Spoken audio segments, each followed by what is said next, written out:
كم من معصية قد كنت نسيتها ذكرك الله إياها، وكم من مصيبة قد كنت أخفيتها أظهرها الله لك وأبداها. فيا حسرة قلبك في هذه الساعة على ما فرطت في دنياك من طاعة مولاك.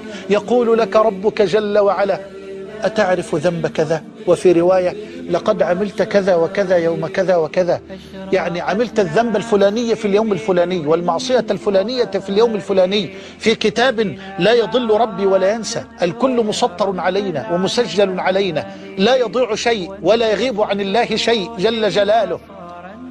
فيقول لك ربك: أتعرف ذنب كذا؟ أتعرف ذنب كذا؟ فالعبد المؤمن يقول لله، يقول: ربي أعرف، رب أعرف، منكسر وعارف أنه أذنب وأخطأ في حق ربه، فيقول لربه سبحانه وتعالى: رب أعرف، رب أعرف. اسمع اسمع، فيقول الغفور الرحيم جل جلاله: ولكني سترتها عليك في الدنيا وأغفرها لك اليوم.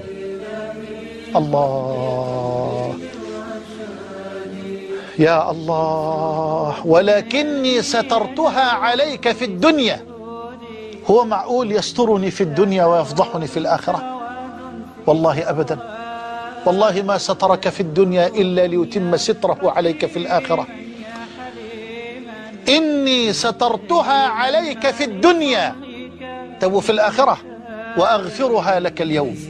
هذا فضل الله جل وعلا، وهذا حلم الله جل وعلا، وهذه رحمة الله تبارك وتعالى بخلقه وبعباده.